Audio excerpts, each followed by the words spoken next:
Preservation Board is now in order. I'm going to call a roll to establish who's here. Commissioner Richardson, are you here? Here.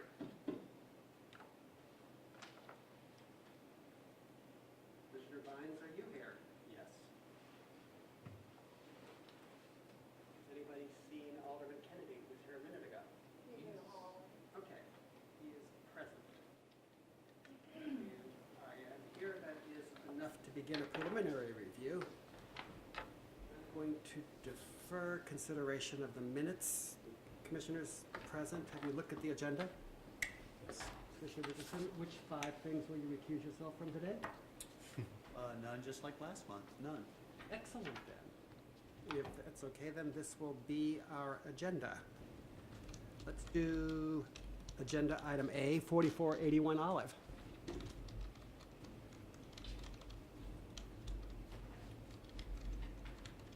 All right.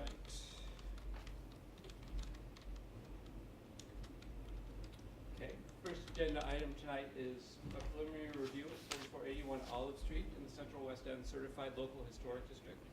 The proposal is to construct a temporary modular classroom building at the northeast corner of Taylor Avenue and Olive Street in the Central West End.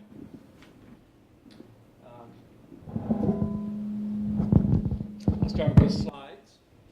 This is a slide of the location where the modular classroom would be built in the lawn you see in the foreground. To the left is Taylor Avenue extending north. To the right is Olive Street extending east. On the left-hand side of the slide, you see a building that is 4477 Olive Street. And then further down from that is the rest of the Biome School facilities, which is the subject of the proposal tonight. The staff recommendation is to support the construction of a temporary modular classroom building at that location. And I can explain the standards in a few minutes as we go along here. I do want to point out that this project will accomplish 2 important and worthy goals. One is it will allow for continued growth of the Biome School, which serves a vital purpose, providing under-resourced and underrepresented children with an opportunity to receive quality education. And it also allows for the preservation of that 4477 Olive building that you see in the slide to the right. How does it do that? Well, this isn't the order I was going to make the presentation in, but I'm happy to answer your question. Thank you. Originally, the proposal that was reviewed by the Cultural Resource Office was the demolition of the 4477 Olive building. That was denied at the staff level, and then there was consultation with Alderman Kennedy and the Biome School leadership, and we've come to the conclusion that the proposal tonight is a good path forward with the modular classroom building serving the Biome School's needs and the building remaining standing at 4477 Olive for the near future at minimum, and and an opportunity for the school to look at its future needs and future capital a future capital campaign for the expansion of their campus and the structures on their campus. Okay, I may have more questions about that in a minute. I figure you probably will. Okay, so Olive Street runs east-west, Taylor runs north-south. This is the Biome School main building. This is 4477 Olive. This is the corner lot that's proposed for the modular building. This is a parking lot between these 2 buildings, and this is the playground. If I can get my shaky hand to unshake. And the boundary that you see in dark is the northern boundary of the Central West End Local Historic District. So that extends along the alley between Washington and Olive running east-west. This is an aerial view of the same image, basically. Again, the corner property is where the modular building is proposed, 4477 Olive. The parking lot for the school, the main school building as it's now constructed, and then this area is now a playground in this aerial picture. It's a lawn, but it's now been converted into a playground. and that composes the land owned by the Biome School. Additional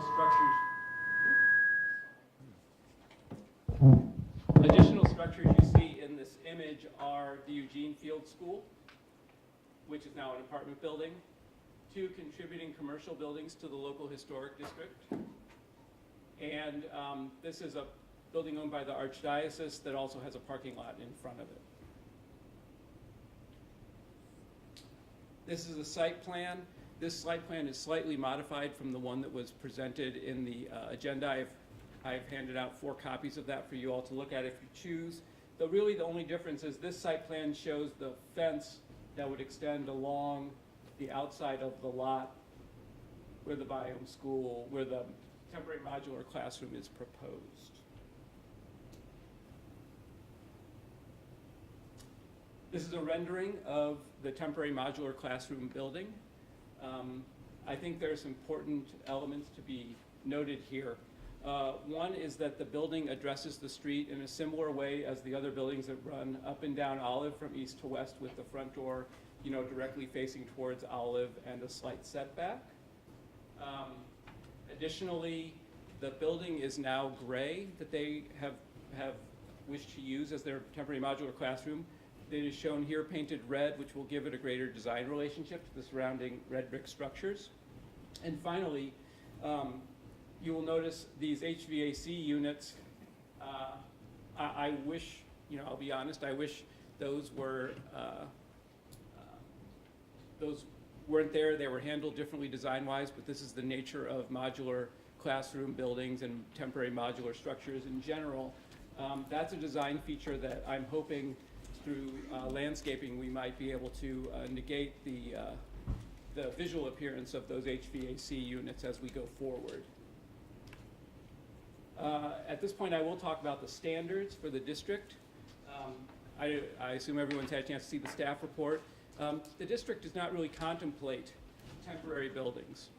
So there are multiple things about this project that do not meet the district standards. However, as I said, this is a temporary structure. It's designed to have a lifespan of 5 to 7 years. I believe the school is completely sincere in that time frame, and it is my feeling that because of the background, which we discussed a moment or two ago, about the need for the school to have more facilities for their students, but not to impinge upon the 4477 Olive building, that this is a solution that is workable. As part of that, I would like to hand out 3 sets of comments that you all can share. There are support letters from Alderman Kennedy, support letters from the 28th Ward Alderman Navarro, whose ward is adjacent to this area, the Central West End Association, and John McFeeters, who's a neighbor down the street as well. So, in short, the standards don't really contemplate a building like this, and it's temporary in nature, and I'm comfortable as the director recommending support for it based on that and on the desire to preserve the 4477 building and the desire for the school to increase its capacity. This is a view looking east on Olive again. So you've got the 4477 building and the Eugene Field School across the street from it. This is a view looking north on Taylor. So you've got the commercial building here, the site where the modular building would go, and then the alley running east-west is the northern boundary of the district. This is looking directly catty-corner across the street from the site of the modular structure. In the foreground is the grass lawn where the modular building would be constructed, and we see the Second Presbyterian Church there on the left. Again, looking right across the street at that publishing building for the Archdiocese and a parking lot. And here we have the 4477 Olive building. So I'd like to take a moment or two to talk about this building in the context of the proposal today. 4477 Olive was built in the first quarter of the 20th century. It was built for a cleaning company. In recent years, it has been owned by a church. The school had an interest in acquiring the building and eventually did acquire the building. This building was actually proposed for demolition back in 2008 and came to this body at that time. At that time, the board decided to defer that decision. And the background on this is a little fuzzy to me, and there's not a good paper trail, but there was a staff approval of the demolition of this building in 2009. That was almost 10 years ago when this proposal came in. I was supplied information. Oh, that's not what I wanted. I was supplied information from historians and folks who interested in Tennessee Williams that this building actually has heightened historical significance from when it was reviewed in 2008. The significance of this building is its association with a theater troupe called the Mummers, who occupied the second floor space in the mid to late 1930s. The Mummers were for lack of a better term, kind of a left-wing theater group during the Great Depression, who performed a wide variety of plays, often with a social meaning behind them about the times. What makes this building particularly significant is that the earliest plays of Tennessee Williams were rehearsed in this location and then performed at the Wednesday Club, which is a block north of here at Olive in Westminster. Williams also, by the way, attended the Eugene Field School across the street, and his family also resided about a block away on Westminster when he was growing up for some of the time. So the staff's opinion was this is a high merit building, and a desire to preserve this building is very important from a historic preservation perspective. And when the school came forward with the proposal for a temporary structure, I thought that was a very welcome solution, at least in as much as it gives time for the school to engage in a capital campaign, engage in campus planning, and meet their expanding needs, which are immediate, from what I've been told by the leadership of the school, and they can speak to that when they speak this evening. But that is the sort of the justification and the rationale behind the staff support for the temporary modular classroom building. I would like to say that a temporary building on a school site is not an unusual thing in the history of the city of St. Louis. It's going to be a little hard to see, but this is the Mallinckrodt School, which is at Hampton and Pernod in South City. Mallinckrodt School is here and here. You can see the picture on the left is a historic aerial photograph from 1939. It's a little bit hard to see, but what's here in the front of the school are temporary classroom buildings that were used as classroom buildings while the school building was constructed. This was a common practice of the St. Louis School District previously. Another example is here at the Arlington School, which is at Bird and Theodosia in North St. Louis. The building, as you can see on the right in both pictures, is the same building. Today, the Arlington School is actually an apartment building, sort of like the Eugene Field School. But you can see in the foreground are these temporary classroom buildings that were on the site as they built the building that they needed for the permanent school. So I believe there's historical significance to that. I also want to note that those temporary buildings, if you look at them in scale with the classroom buildings that were built, and the fact that most buildings in this area of the Arlington School are two-story buildings, I realize that the modular temporary classroom building will not be it will be shorter than the context. But as you can see, that was true of these historical temporary classroom buildings as well. So for the reasons I've just outlined, I recommend support for the proposal with two stipulations. One, that the staff work with the school on final design details, including landscaping, and also that after 24 months there be at minimum annual consultation between the Cultural Resources Office and the school about the progress on their campus planning as we work together to try to meet the needs of both the school and historic preservation in the Central West End Local Historic District. And with that, I'll take questions. On the tardy side of this table, does anybody have questions for the director? How temporary is temporary? The estimate from the school is 5 to 7 years. So I'm thinking 5 to 7 years.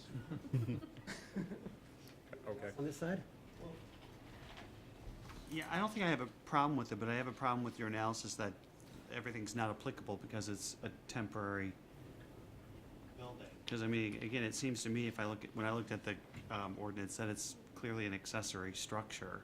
And, I mean, so I guess I'll echo Anthony's, 5 to 7 years doesn't seem temporary to me. 5 to 7 years seems like, I mean, it's no different than we have on the agenda here, some walls and things like that. So, I mean, again, I think it's more, I think the code's applicable, but I think it's more of a variance than anything else. I'll take a yes from the board in whatever form the board wants to give it.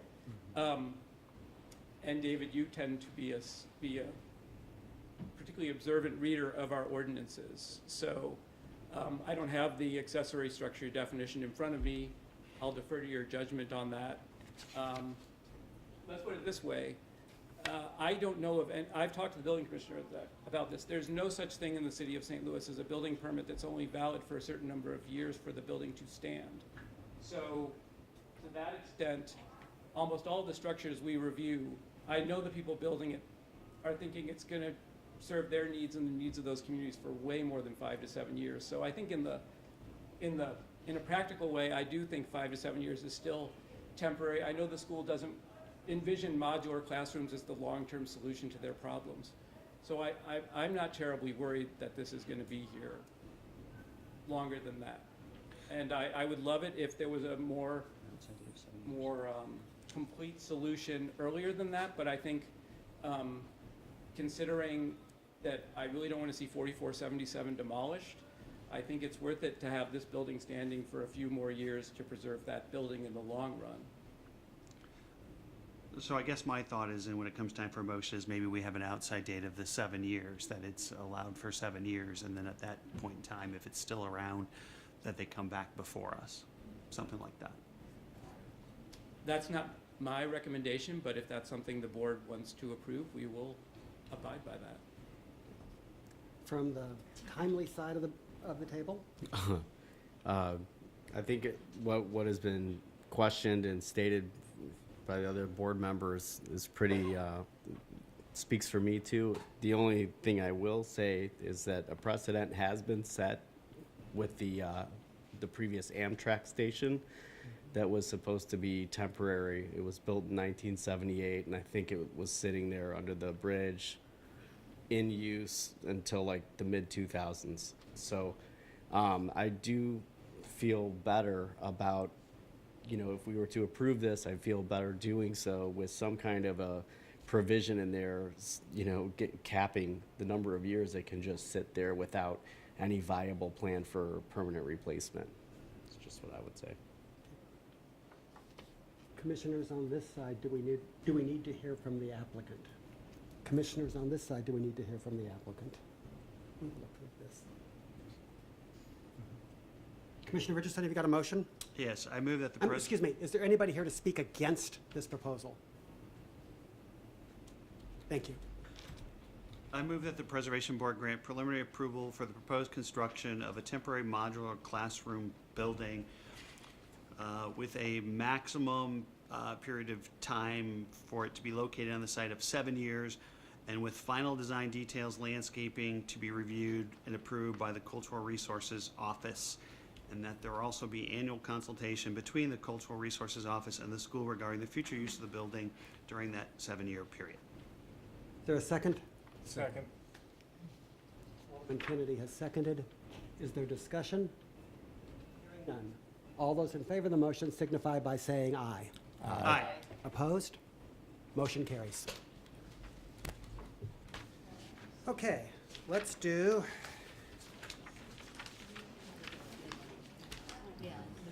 agenda item B, 4220 Botanical.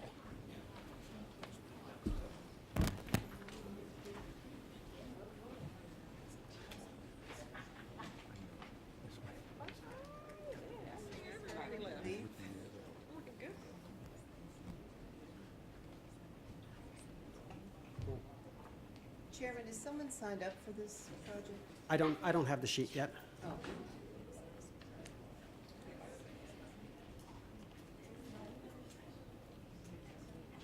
Oh, you signed up. Well, I'm your presentation. Then you need to leave.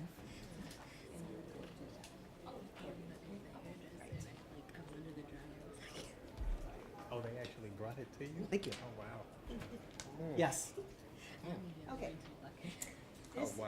is a proposal to construct a, well, what is essentially a three-story, single-family house on this parcel located in the Shaw Certified Local Historic District.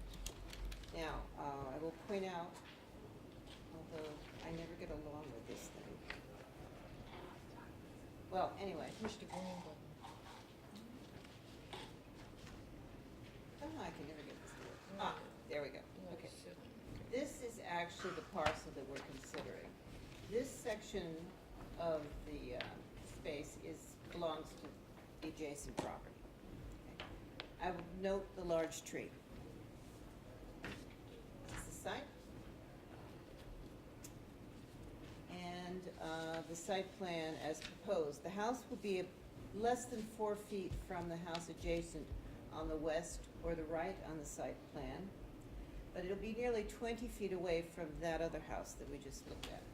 So the staff is concerned about the design of this secondary elevation, the eastern facade. And this is the proposed building in elevation with the streetscape. I think you can, now, redesign happened absolutely up to almost the time of the meeting. But this is the final proposal. It is substantially taller than the rest of the buildings on the block, which are either 2 stories or 1.5 stories. And they're low 1.5 stories, as you can see from the house on the left. So this is the revised elevation from what we had originally seen, with rearrangement of window fenestration patterns and sizes. And the other change that the developer made in response to the staff comments was to change the front of the slope of the front of the roof. This particular roof shape does not exist anywhere in the historic district. And probably it doesn't exist in the city that I can think of, but this was the original proposal, a very steeply pitched slope to a flat roof. And this has been adjusted in an attempt to lessen the appearance or the feeling of the height of the structure. This is also the elevation that will be facing the adjacent property's wide side yard. This is the other elevation, which we're not going to be able to see. Okay, just a bit of context. This is the context to the east. And that's the adjacent house. And the adjacent building to the right or west, and the rest of the context of the block. And across the street are fewer single families and more apartments. To get back to the site, the staff is concerned because this tree belongs to this property owner. And in order to construct this building, it would need to be excavated. The basement would need to remove most of the root system on this side and also all of these on. So I cannot imagine that this tree would survive such a resectioning. So given those issues, the staff is recommending that at this point, this Preservation Board withhold preliminary approval, subject to more design development with the consultation with the staff. I have a couple of letters to, I believe the Alderwoman is here to talk, but she has submitted a letter in opposition. And I also have a letter from the president of the Shaw Neighborhood Improvement Association, who is saying that they are in favor of the idea of the house, but they would like more design details. So, any questions? Questions on this side? Questions on this side? Thank you. Okay, Actually, This one. Sorry. So, Any, you Jan, were in the way. are there any houses similar to this and 3-story in this block? No, not in this block. Okay, all right.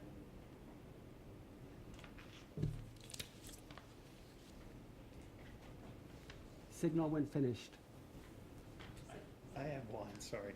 Okay, yes. So, but you mentioned the tree, but the tree's not really our purview, is it? It's not, but one of the things that I've discussed with the developer is how far the brick needs to go back on that exposed elevation, and he feels that the tree will screen it. So if the tree does not survive, and I can't imagine that it would, then that elevation, which as you saw was mostly siding and a regular pattern of windows, will be exposed to street view. Thank you.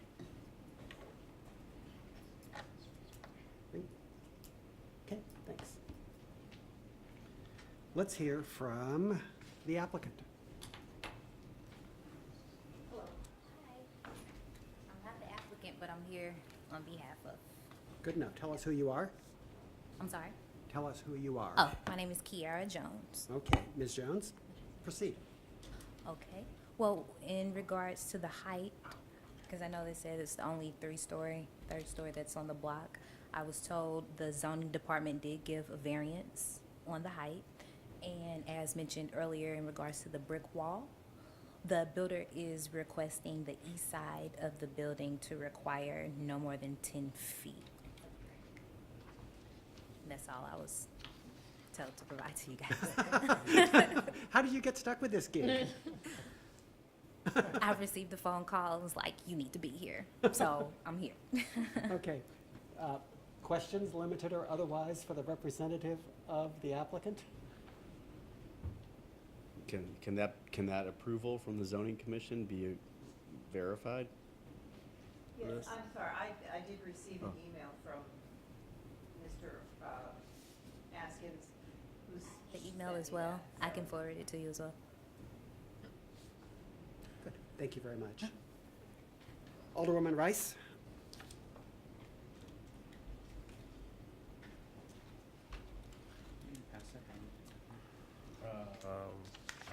Hi, thank you so much. Just here on my own behalf as alderman and also on behalf of the SNEA Executive Committee that did meet and discuss these plans.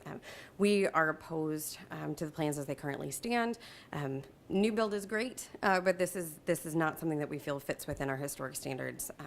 And I was not aware of the zoning variance either, so that is news to me, and I would like to investigate that further as well. Somewhere a zoning administrator is going like this, as if someone had just said his name. Questions for the alderwoman? Questions? So so you're in support of the issues that Jan has? Correct. I think the Cultural Resources Office voiced a lot of our concerns there. So. Anybody else on this end? This end? Thank you. Thank you.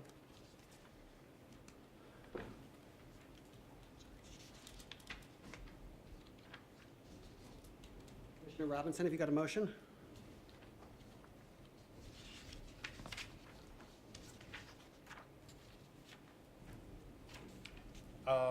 I recommend that the Preservation Board withhold preliminary approval at this time to the proposed new construction, as the proposed design does not comply with the Shaw Neighborhood Historic District standards. Is there a second? Second. Commissioner Vines has seconded. Is there discussion? Hearing none. All those in favor of the motion signify by saying aye. Aye. Opposed? Motion carries, and the Preservation Board has withheld preliminary approval at this time.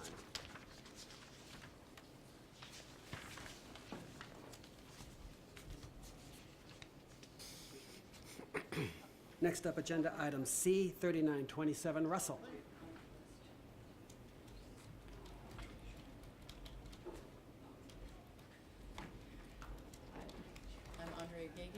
Cultural Resources Office, and I swear to tell the truth. This is 3927 Russell Boulevard. This is the building in question, and the windows are the issue. This is the site in the Shaw Historic District. The Cultural Resources Office received a complaint the work was going on at this address without a permit. It was observed that new metal slider windows with fixed transoms had been installed in the front facade. The owners were sent a violation letter, and a permit application was submitted to retain the windows. The previous windows were non-conforming slider windows, which were not the original configuration of the windows. Basically, when they reinstalled new windows, they installed it back to the improper installation that was done before. Those windows were done before, previous to the Shaw Historic District standards. And these windows do not meet those standards.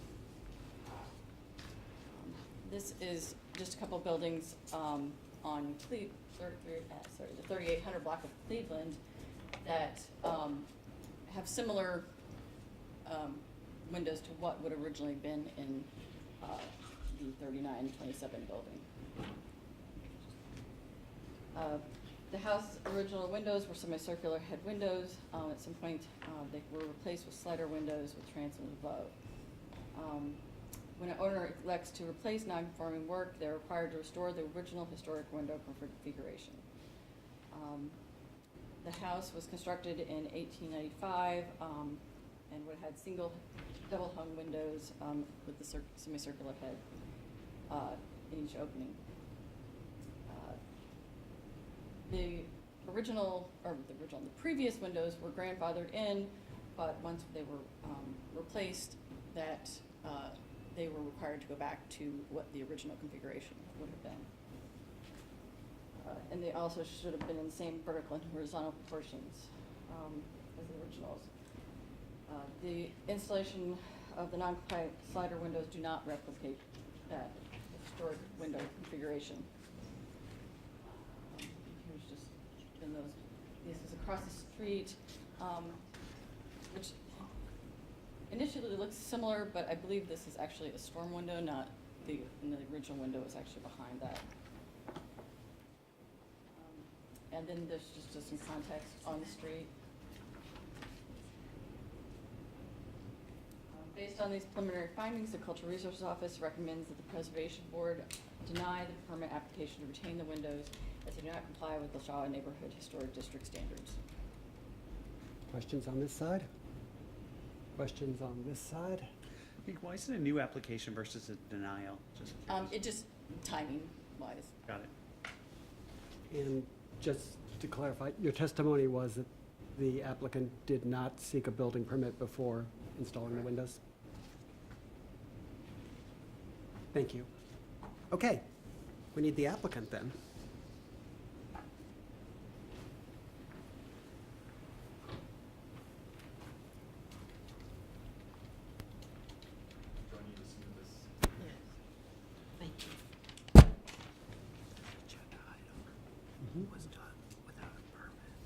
Hi, guys. So what happened was, back in November, December of last year, I came down to get a building permit. And at that time... Name, please. Pardon? Name. Oh, Shane Cochran, the contractor that's on this project. So I was sent to Cultural Resources to go down there and discuss this whole issue. During that time, either was misinformation from what was given or misunderstood from what I did. I was given a list of the windows to purchase, and at that time when Jan came by that day, I still even had the list of what was, I purchased aluminum clad windows, not vinyl clad, because when I was there, we looked at the original windows that were in there, and I guess this is where the misinformation came from, that to go with the appropriate windows, but not to go back with vinyl and to use aluminum that would fit the historic code. So What I'm asking for is, as you can see, I was going with the window directly across the street to, which matched up a lot of the same windows that were in there. So I spent $3,100 on these windows, and I just want to know if either I can pay a fine or if I, or what. So I wasn't trying to hide anything, do anything. I went and spoke with someone, but I guess I misunderstood or what was going on with that. Did anybody tell you not to get a permit? It was one of those things where it was during the conversation, because I understood it that we were going back with the same style of window. So that's where I think my misunderstanding came from.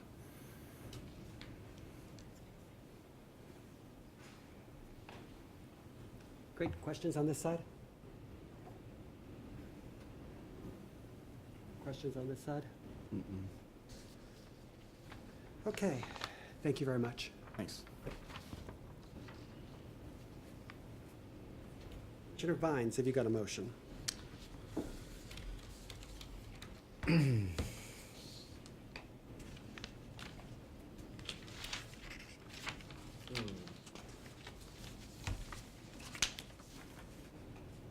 Well, I think it's clear that the windows do not comply. So I move that the Preservation Board deny the permit application to retain the windows as they do not comply with the Shaw Historic District standards. Is there a second to the motion? Second. Second by Commissioner Richardson. Is there any discussion? Hearing none. All those in favor of the motion signify by saying aye. Aye. Opposed? The motion carries. The Preservation Board denies the permit application to retain the windows because they do not comply with Shaw Historic District standards. Okay, Commissioner, let's take up agenda item D, 2423 Selena.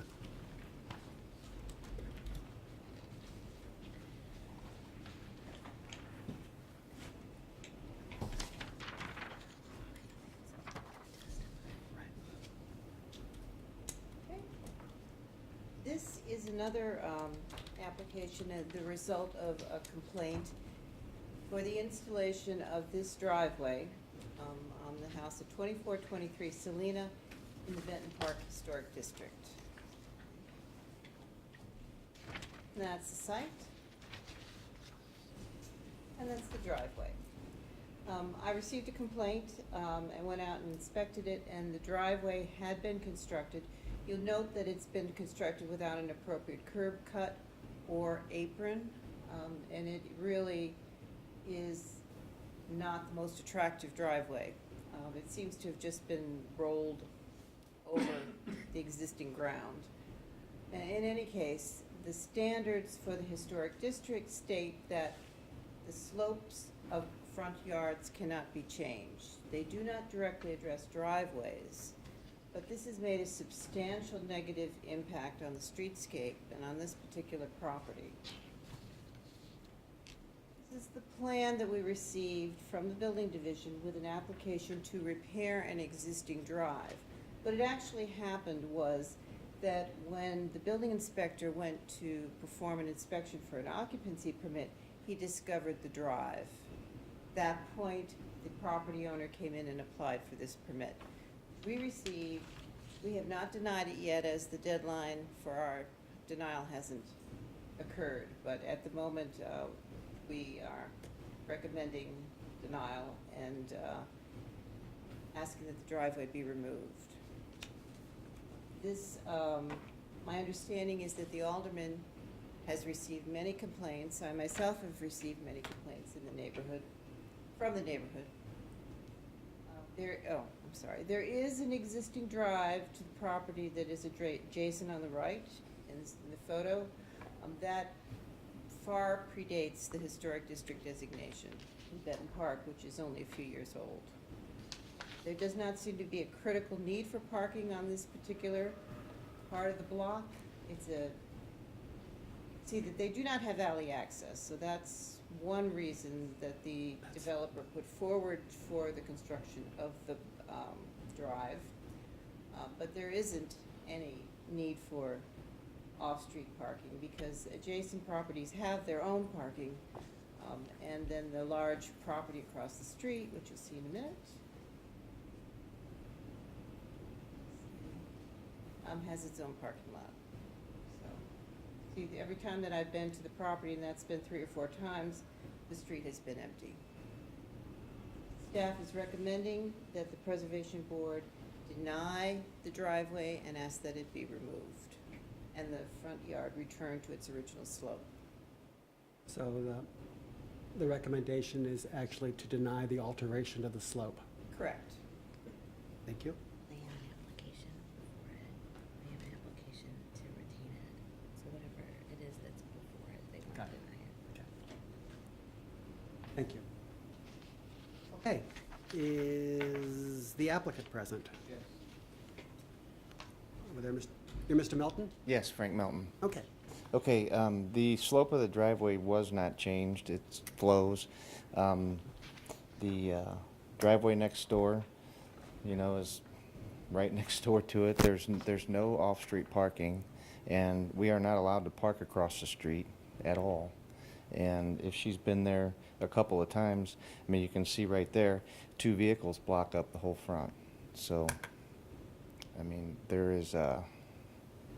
it was installed properly. There was no permit applied for prior to because the contractor and my father, 74 years old, was watching the project while I was gone, and the guy that installed it, I have a contract, and he said there was no need for a flat work permit, which maybe he was in the wrong, but then when we got the notice, we went down and applied for it, and then their big hang-up was he applied for the wrong one. Well, he's 74 years old, and I'm sure that he knew that he wasn't, you know, fixing a driveway. He was applying for a new one, so it's, and I have a contract, and he said he would go down and get the curb cut permit. I don't know if he's done that yet, but the curb is deteriorated so badly that, I mean, as you can see from the photos, it's only a ½ inch and it's in 6 pieces where the driveway is. So the slope wasn't changed. That's not a fact. If you go to the site, you'll see. And, you know, I'm asking that the driveway stays. I've sold the property. I'm not even the owner anymore. On this side? Questions on this side? Okay, thank you. Okay. Commissioners, that concludes testimony in this matter. Commissioner Richardson, have you got a motion? Move that the Preservation Board deny the application to retain the driveway as it does not comply with the Benton Park Historic District standards. Second. Commissioner Vine seconds. Is there discussion? Commissioner Richardson? I think it's clear it doesn't comply with the standards. Discussion? Okay. There's a motion on the floor. It's been made and seconded. All those in favor of the motion signify by saying aye. Aye. Opposed? Motion carries. The Preservation Board has denied the application to retain the driveway. See you guys in court. That ordinance. Hear appeals of denials. The first one that we will hear is 4064 Maffett. But maybe I'm wrong. The what? It's the one I wanted to buy your construction, but their budget was only 300. It's like, there's no way he's gonna do it. So they bought, their software. This is an appeal of the director's denial to construct a church as an addition to existing structures in the Ville Historic District. But I should say begin with that the staff has worked very hard with the applicant, and we are now recommending that the director's appeal be overturned by the board. Okay, so this is the site at 4064 Maffett. It is right on the edge of the Ville District, as you can see here. And it's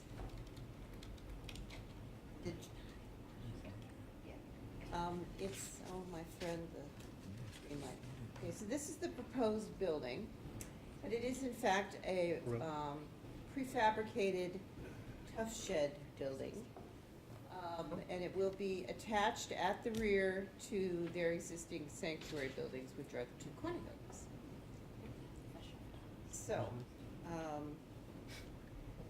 this is the front elevation on the left. The elevation on the right was originally submitted to us. So we are grateful that the congregation and the pastor were able to come up with a great improved building while still staying basically within their budget. I hope that's sort of true. So that's the building that will face Maffitt, the part of the building that will face Maffitt. And in addition, we also have substantial brick returns on either side. This is the church and adjacent building. And this is the context of the new structure to the east, which is not in the historic district.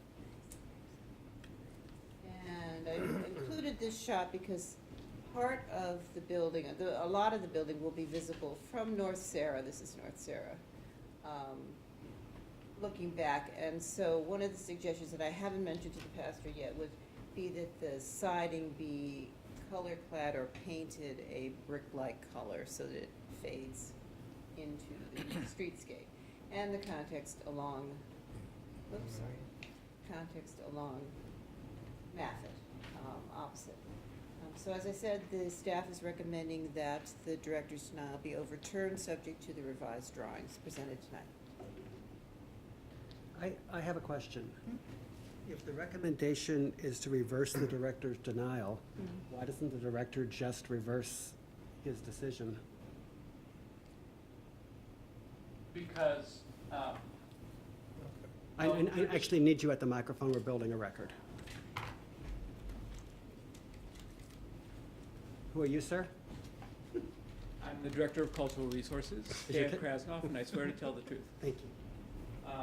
And the truth is that it's pretty typical for new construction in our historic districts to be considered by the Preservation Board. So I don't have a problem necessarily denying something that I think clearly violates the standards. But for a new construction, that's been our typical policy for years, and I felt like this project should have the same level of board scrutiny as any other project would. So you didn't decide one thing, then change your mind. You denied it as a matter of form and brought it to us. Well, the original proposal, I felt was worthy of a denial. And the reversal of that denial, I'm putting in your guys' hands. Any questions for any staffer? I'm sorry. So, because the original proposal didn't have the brick on the front, or did? It did not. Okay, so it's much, all right. So that's, It also had no windows. got it. So it's much better. And while I'm up here, I'd like to submit into the record my presentation, the PowerPoint, and the Ville Historic District Ordinance. And hey, just one other, and if I remember, 60236 is like one of the shortest, briefest historic districts we have. Okay. There's not much to it. Great. Thank you, Jen. Okay, let's hear from the appellant. Jason Barney? Yes, I didn't have good afternoon. I didn't have many words to say. I thank you all for considering Okay, my proposal. we're gonna build your record for you, though. Okay. Tell us your name Jason Barney. and your address. My personal address is Where we can find you again. 15563 Chase Street. Okay. And is your testimony gonna be the truth? Yes. Okay. We've seen a revised drawing, Okay. and you've worked closely with staff to get there. Is it your testimony today that that's what you're going to build? Yes. Is there anything else you would like to tell us? Just asking that you approve our proposal. That's it. Questions on this side? Chairman, I'm sorry, I neglected to give you the letter from the alderman who is in support of the project. And you're good with putting brick on the front and windows? Yes, we figured out a way to get it done. So, Side? Anything else you'd like to add? No, sir. Okay.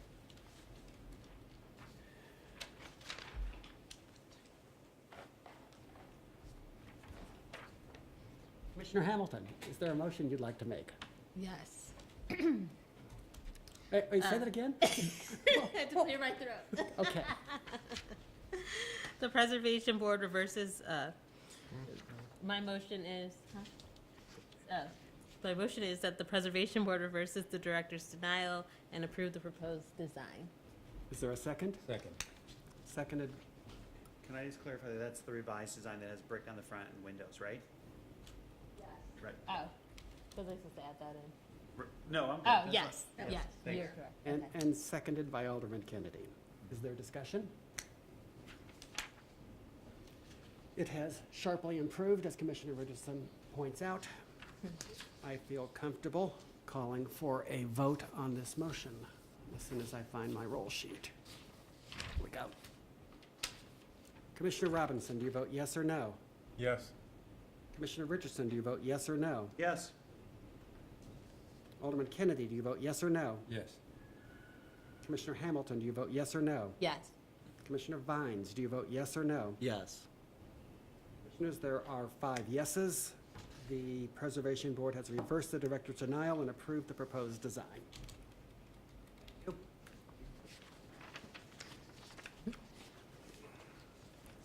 Okay, let's do 4240 Castleman.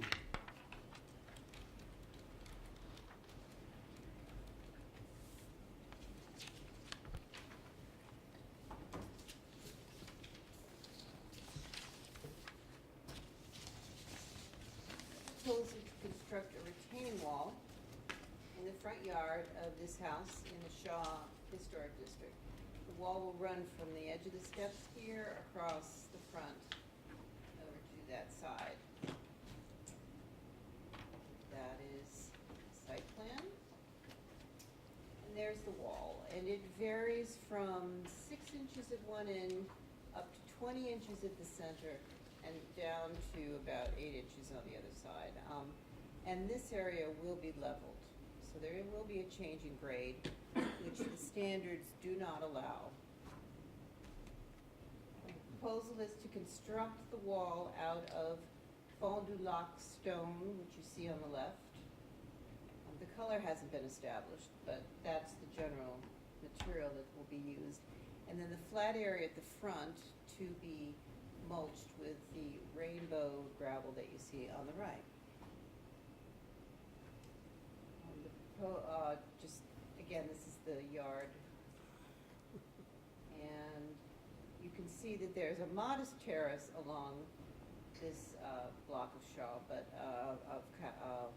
Castleman, but there is a terrace, and it is at this point not interrupted. There are some retaining walls on the block. None of them have permits from our office, so they either predate the district or they were done illegally. I'm exploring this one myself currently, which I noted as I was taking these photographs. But the majority of the block does have the terrace intact. That's that, and now we're going on the opposite side of the street back to the east. This is directly opposite the site, and there are 3 retaining walls here. They're mostly obscured by landscaping. And they are also seem to be set at the property line rather than withdrawn back into the yard as the proposal is here.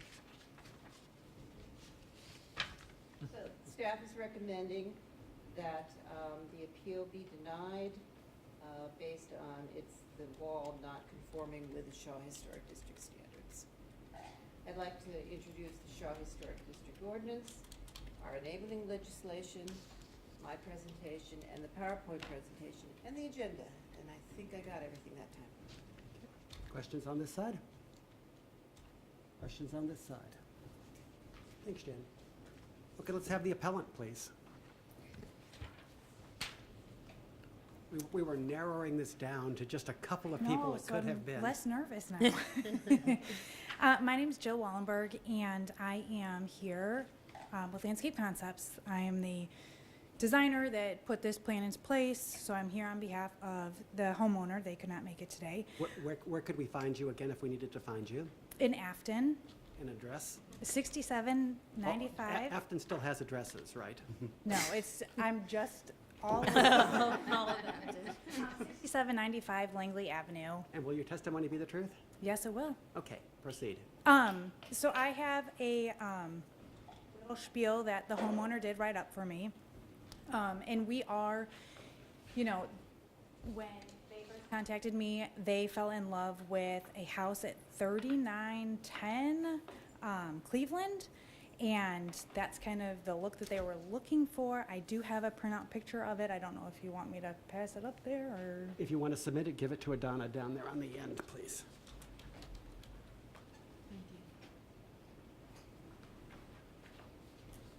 So when I put the plan into place, my design plan is slightly different from that drawing or how their wall is. And the homeowner is, you know, very open to working with you guys to try to get this passed as easily as possible. If that includes shortening the wall, if it includes, you know, starting the wall at the ends a lot lower and then kind of building up as need be to keep that a bit of the slope at the lower portion. They're, you know, happy to do something that way. But they said, we want to create a beautiful yard, or front yard with this project. We're so close to MoBot, and people park on our block all the time to walk to the garden. I hope it will give a good impression of the neighborhood to outside visitors, while also keeping with the natural historic feel of the botanical gardens as well as Tower Grove Park.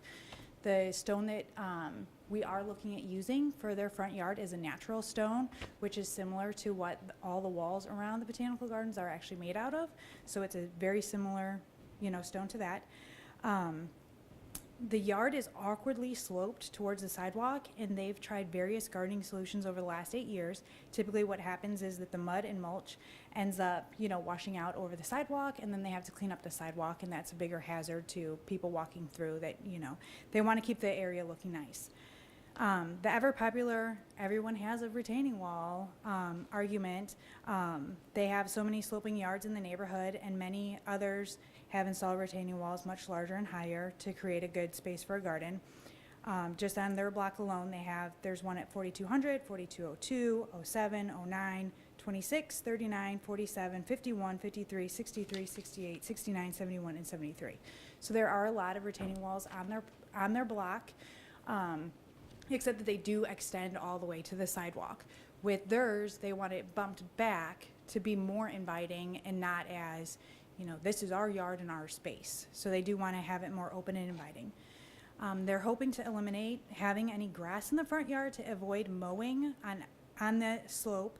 And in addition, it would keep the place looking nicer in the summer because they are out of town traveling for work very frequently. They've spent considerable money and time completing restoring the front of their house, removing a rotting tiny porch and painting the front brick, tuck pointing, restoring decorative trim, and replacing the tiny porch with a full porch across the front of the house as it was originally built, which were all approved by the CRO and done with permits. They're specifically looking to avoid the suburban landscaping look by landscaping their yard in a more natural way. They want something that doesn't look like they just went out to Home Depot and bought the cheapest product to put out there. They do want it to look natural and inviting. And then the rock that they were looking at using in the lower portion, if that needs to get scratched in order to get this passed, that's fine. They would be willing to just plant ground cover to, you know, not worry about having to mow and take care of that area. And they're, you know, they did want the mulch just because a lot of times when people plant shrubs along their slopes or ground cover, then it just encroaches on the sidewalk. So that's my little spiel. That's all I got. So I'm hoping, fingers crossing. Cynical questions from this side? No cynical, just seems like there's gotta be some kind of diplomatic way that they could get a nice retaining wall that fits within the historic district standards, I would think. The standard that says no walls? Yeah, well, I mean, if the thing is, yeah, I get that, but she cited a bunch of different, a bunch of exceptions on the same block. So obviously, somewhere along the line. The one that says before there were standards or constructed. Oh yeah. Oh, so I missed that part. Sorry about that. first cup of coffee during the day, but Mm-hmm. okay. 4 feet. Okay, no, I have no further. I can think of some places. Alderman Kennedy? There's one house. Okay, questions on this side? House I own. This is the nice side of the table. Any nice people? Questions? Observations? Anything you'd like to add? No, I'm hoping that it will be okay because it's not really a wall and it doesn't need a building permit, but I certainly like saying rainbow gravel mulch. And I've not had a chance- Iowa rainbow too. So, I would like it to be more rainbowy, though, if it's going to be called that. I would too, but then it probably definitely wouldn't get passed. Jen, anything to add? Well,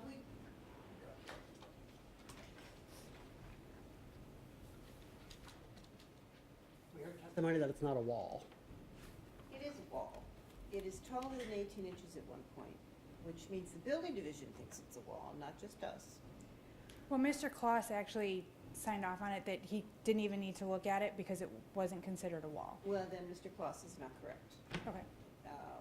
But in any case, we have allowed curbing no more than 6 inches as an edging to avoid, runoff, if that's the problem. Although I was just saying to Andrea that my slope is 4 times as tall, and I don't have any trouble with runoff, but whatever. But you've planted your entire yard in catnip. Well, that actually helps with erosion. Catnip does. Catnip and grasses. Anyway, we would be happy to work with that. One of the points of concern that we had was it was a very suburban, non-urban appearance with the curved wall. But I would like to underline that we have not approved any of these walls that have sprung up or that predate, as I said, the district. We have approved a couple of them that we were very careful in their design and in them having a vertical section, and most of them came before you, so. And the homeowner is willing to make it a vertical across. They just didn't want to cut off and have to have a return on the end to have it that straight wall. So they're looking at sloping it back down towards grade. But what it comes down to the fact is that the standards specifically state, and the Shaw standards are not specific in a lot of cases, that you cannot have a retaining wall in the front. Okay, thank you very much. Thank you very much. Commissioner Richardson, have you got a motion? That the Preservation Board uphold the director's denial of the application to construct a front yard retaining wall as it does not comply with the Shaw Neighborhood Historic District standards. Second? Second. Seconded by Commissioner Vines. Is there discussion? Commissioner Richardson? Yeah, I would suggest that, that Ms. Wallenberg work with staff, and maybe there's something else that we could come up with that's less suburban and more urban that works for her clients. Can she keep the rainbow stuff? Oh, they're nice. Okay. Randy, anything to add? Okay, Commissioners, there's a motion on the floor, made and seconded. It upholds the director's denial. I will call a roll. Commissioner Vines, do you vote yes or no? Yes. Commissioner Hamilton, yes or no? Yes. Alderman Kennedy, yes or no? Yes. Commissioner Richardson, yes or no? Yes. Commissioner Robinson, yes or no? Yes. Commissioners, there are 5 yeses. There are no nos. The director's denial is upheld. That concludes, as far as I can tell, our business. Oh, no, it does not. Commissioners, has anybody read the minutes from last month's meeting? Yeah, I move to approve the April 23rd, 2018 minutes. Is there a second? Second. Any discussion? Hearing none. All those in favor signify by saying aye. Aye. Okay, and those are our minutes. Anything else? Do I hear a motion to adjourn? So moved. Second. Commissioners, we stand. Thank you all. Good job, commissioners. When's the next